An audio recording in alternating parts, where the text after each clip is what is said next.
promise. Na okay, sige, oo. pakamis kayo, lili agad kami. Nawalan ba ng no choice yung F-Cup dito dahil dun sa paramis? Kasi kahit kami dito, agree kami dun sa mga panel na okay, kailangan na magparamis dito kasi kahit paano kailangan mo nang tapatan yung sustained team fight. At ang hirap patayin nito, ang dulas masyado nitong SRG. Sino pang huli mo? Nako, Kyle? Nag-grammar si Kyle, mamamatay ba si Kyle dito? Mabibigyan? Kyle! Buhay! Okay. Sorry. Okay lang. Sorry, Okay lang. Sinabi mo lang yung sinabi ni Kyle. Oo, sabi mo yan, yes! Narinig mo yung sinabi niya? Sabi, yes, Owen! Yes, Thank Owen! you! Buhay ako! Thank you, Owen! Tropa talaga kita! Nalig nun, Owen! Oh, you the best, Owen! Sorry guys, dadala ng emosyon. Tapos na sana, Owen! Tapos na sana! Nakalda ka ni Owen Tapos na sana, Owen, no? Ligpitan na sana! Tapos na maghugas ng plato si Nene, pre! Owen, tapos na! Kumbaga, tapos na dinner. Masarap na kain ng mga Pinoy. Sabi, Ngayong linggo. sabi sa yatra ni Owen, ano tapos na kumain? Ito, meron pa tayong dessert. Easy ka lang, may Yan. dessert pa, may pangimagas pinasarap. Anong oras na rin kasi, Chantel? It's 9:23. 9:23. First Drop pa time lang. in history, drop pa lang. At saka kung iisipin mo, Chantel, just in case lang manalo case, dito ang F-Cup, no? At matalo ang SRG.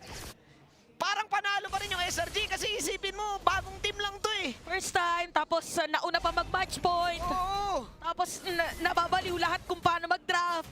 The ultimate super rookie story. Actually, hindi naman sila mga rookie, but the ultimate red team story. But Kyle and Profile. Mabilis. Getting the turtle. Ano ba kwento ng storya na to, Ate Chantel? Parang yung late game dito medyo hindi ayoko talagang magdilang Angel Sige. Ayoko magdilang Angel, pero kung tinitingnan ko yung late game, parang mas maraming damage yung SRG Lilia, ang hirap tapusin niya. Oo, tapos may Black Shoes, pwede pa mag-immortality mamaya. Even yung Harith pala, pagdating sa late game, meron din siyang yung kanyang shield. So kailangan talaga dito is yung usual pattern ng Falcon CP Brain na sila yung nauuna. Apat yan, Chantel. Apat na hero na may damage output yan. Yung Grak na lang, si Yams na lang yung magiging pinakamakunat dito na tatangkihin lahat. Kumbaga, Si Cram din pala yung hero niya dito, makunat din. may damage din yan Tingnan natin, pupusuan na ngayon ang Pilipinas. Ate mo, Chantel. But then again, Ogwen as the Minotaur. Roger naman si Super Marco. Mari-replay ba yung Roger ni Super Marco dito? Kasi pinanood niya yung replay Sabi niya, kailangan mabawi ko yung Roger ko Oo, kasi pero nakita naman natin kanina yung potential for comeback kapag nagkataon na merong magandang damage para sa Falcon Safety Brain. Kaya din siguro na nag-Nolan man, Jean. Oo, bakit? Para i-burst lang dito ni Kyle TC, bahala na si Super Marco later on na ubusin yung mga players ng SRG. Kailangan lang talaga maging consistent sa kabilisan dito yung Falcon Safety Brain. So basically, lang talaga. Basically, hindi lalasit si Kyle TC dito. Kumbaga, si Marco ang bida. Para Si sa'yo. Marco bida, oo. Si Marco ang bida dito sa F-Cup. Oo. Kaya ako dito sa SRG, apat yung pwedeng bida dito. Sino? Yan, si Stormy, si Innocent, si Sekis, at si Cram. Si Yams, magiging ano na lang kumbaga... Kauntog yan Oo, the sacrificial lamp na lang si Yams dito Kung titignan mo yung lineup ng SRG, kung ikaw si Nolan, kung ikaw si Kyle, sino makikill mo agad dyan, Chantel? Oo nga ba? Sinong mababanatan mo agad Ang dyan? may kill agad yata nila agad is si Yams. Si Yams lang! Oo, kailangan dito ma-burst agad nila si Yums na hindi pa nagagamit dito yung kanyang wild charge. So pag kumunat yan, mababurst mo rin ba yan? Nako, yun ang malaking question kung pakuko natin dito ng Falcon Safety Brain dahil sila talaga nagiging aggressive na uuna doon sa mga positioning. So kailangan dito maging maganda at hindi nila bigyan ng space si Yums na magpauntog sa pader. Okay. At dahil dyan, umuntog na nga! Umuntog sa pader, nauntog, binigay ang sarili. Nagharakiri, nakita mo yon? Oh, ano nga ibig sabihin ng harakiri? Nagpakabayani. Oh, nagpakabayani. Nagpakatiwakal. Sabi siguro dito ni Yums, okay na, sige ako na, huwag na kayo lumapit. Nakita nyo na nga na, deads na ako, di ba? Oo, mawala lang ako. Basta buhay kayong apat kayo. Okay na ako. Okay, babanatan dito si Innocent. Galit na! Ay, nakapag-flash pa si Innocent. Tignan natin. Okay, galit na, Chantel. Oo. I like what I'm seeing. Nagalit sila. You like what you seeing? I like what I'm seeing. I like it so much. 3-0. Kailangan na magalit ng F-Cup Kailangan na Chantel, mabad trip ka na. Minsan sa buhay, kailangan bad trip ka rin Oo. Hindi ka laging mabait. Hindi totoo yung antay mo yung perfect na opportunity. Ikaw ang dapat na gumawa ng opportunity sa buhay mo. Sabi nga, sa isang pelikula na panood ko, yung Spider-Man, tinanong niya, how will I know if I'm ready? Sabi ni Spider-Man Peter Parker, you will never know if you're ready. Non-verbatim. Basta yun yung sinabi. Kaya dapat ang gagawin ng Falcon sa EP Bren, wala nang ready. Pak! Gera! Trial by fire na agad. Trial by fire! Ayan na! Oh, sweet ka, boy! Nakita mo Ay, yun. nakita ko na yan. Napanood nila eh. Napanood nila eh. Na ano na si Sky Prince. Nadalawahan na si Sky Prince ngayon sa ating laban. 4-0 para sa Falcons AP Bren. At maganda ang nangyayari ngayon. Pero, I could feel it. You can feel it, Mr. Krabs. Oo, pero wag natin i-jinx. Huwag natin, alam mo, nangyari na to kanina, Chantel eh. Na-jinx kasi natin to kanina eh. Nangyari na to kanina, itong nangyari na to, is laging lamang yung F-Cup. 3 games na yun eh. Oo nga. Nung isang game na lumamang ng sobra yung SRG, actually 2 game na lamang sobra SRG, hindi nga nakabawi, hindi nakakabangon yung F-Cup dun eh. Pag umabot na naman tayo ng late game, baka mamaya mababaliktad na naman yung siso. O, kailangan dito talaga yung mauna at tapusin agad. Kasi yung side dito ng SRG, medyo nasa stretch din nila yung laban. So maganda yung nangyayari ngayon. 4-0, 18K versus 15K at kalmalicious lang muna ang mga players ng Falcons AP Bren. Ang husay din naman kasi talaga ni ate mo Chantel, ni Nayams, ni Nasekis. Ang mako-comment ko dito sa SRG, ang tinatawag nilang chemistry. Oo. Pero mo kailan lang binuo yung team na to? Pero ang bilis. 3 months ago, pero bandang February malamang pinag-uusapan na yan eh. So sabihin na natin 5 to 6 months. Tsaka Chantel, never pa silang natatalo. It's the streak. The streak versus the domination of the PH. Okay, nakuha natin ito. Yan, okay.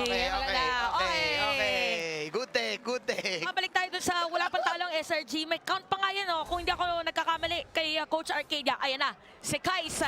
Naaamoy nila si Kais dun sa may bottom lane. Chumukchak si Guys. Tumakbo muna. Okay, good take. Isa good take. Tinitake lahat ng F-Cup. Yung mga kill, yung mga free kill na gusto nila, pero na cross map play. Nako po. Cross map play si Innocent, nagbasag lang muna. So kung ikaw ang SRG, masasabi mo okay lang. Okay lang. So, nice trade ang tawag dyan pag sa RG. O kaya minsan, sabi ni Sikay siguro nakita niya na doon sa bottom lane mga players ng Falcons AP Bren. Sige, tumrate ka na lang. Made ka na lang. Ang Torres sa taas, yun yung maganda ngayon naman para sa side ng SRG. Meron silang trade kahit anong mangyari. Kaya 3K pa rin ang kalamangan ng F-Cup dito, Ate Chantel. Ang masasabi ko sa lineup ng F-Cup, kung analysis lang ang usapan, kailangan magamit ni Pew na maayos. Okay, Arlot, Flap, TZ, swipe na naman. Si Yams ngayon ay babanatan. Flap, mag-out lang muna dito. Stormy, bumabubble T. Pasok si Kais ngayon. Respeto muna sa dalawang kupunan. Habang tingnan mo si Innocent, may sariling mundo. Oy! Kamuti ka na si Stormy! Black shoes, mambalicious! Nako, parang ano yata dito, napansin yata ng SRG na masusurvive naman natin yung team fight. Kaya naman. Oo, kailangan na lang natin dito paliitin yung mapa ng Falcons AP Bren. Kailangan na ata mag-back muna ng F-Cup dito. Kailangan muna nilang i-clear ang bottom side. Pero what an ultimate na magmumula kay Stormy. With this Lilia, yun pa problema. Ate mo Chantel, ang hirap matay. Madulas yung Lilia na yan. Saka masakit yan mamaya. Malagkit yung mga bubble tea, malagkit yung mga boba tea. Si Kram may damage yan mamaya. Si Seikis din. Ako naniniwala pa rin ako sa Hayabusa kahit hindi nag-snowball, may palag pa rin sa late game. Mamaya split push yan mamaya. And speaking of, ito nga set the play, ginamit tayo final slash. Flicker out para kay Flap PZ at ginamit namin ng Yuri. One touch naman para dito kay Yoms. At dediretso pa nga sa kinta ng mga Bobati. Marco, nandito na, naamoy na ni Marco. Kalmutin mo, Marco. Okay, Marco, naku, hindi siya nakakalmo. Bumanat lang si Super Marco dito na wala si Kram. Tignan natin. Medyo mulado ngayon ng F-Cup. Pero sa sumunod likod si Kalt Easy. Black shoes para kay Stormy ngayon. Isa lang napatay ng Falcons AP Bren. No Paramis Ult right now, pero Flap TC. Oh! Ang ganda ng first kill ni Yams. Napanish! Napanish, Chantel! Oo, naku po na parang hindi yata in-expect na meron doon depensa at nandun pa rin si Innocent. No moment na yun, kaya ganda naman para sa Falcons AP Bren.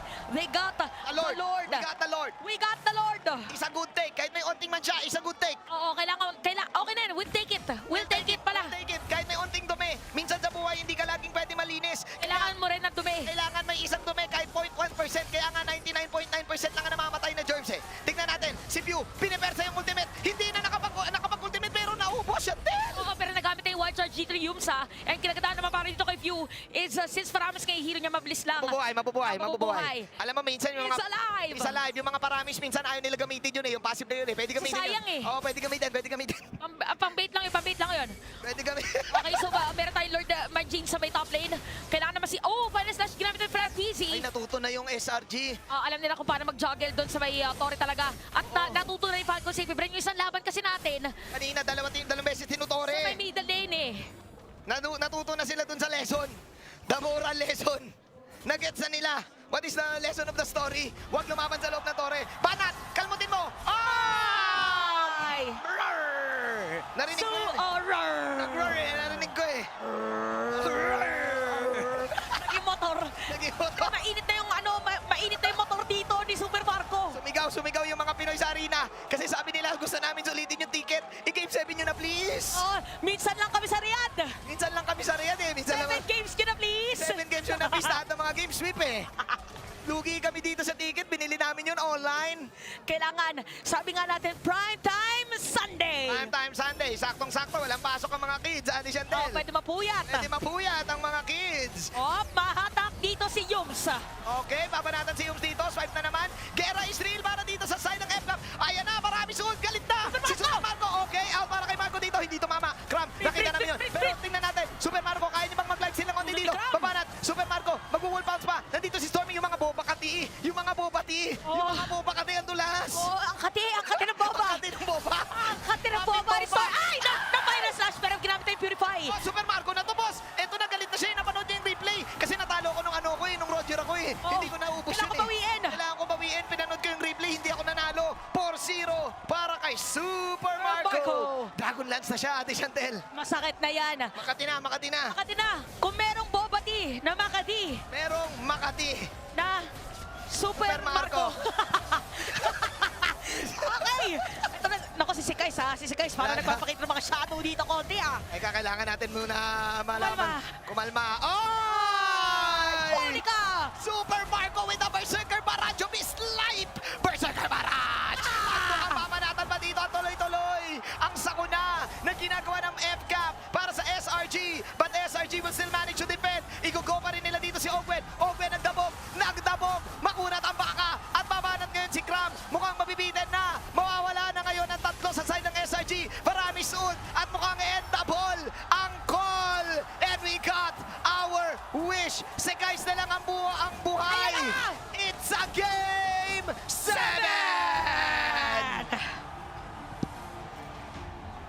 Primetime MSC 2024! Walang matatapos ng Game 6, Game 7 ang sagot! Ito yung sinabi ko, player's decision. Going back to the M5 World Championship. Gusto niyo ba magsapakan? Sila magsasapakan. Basta tayo,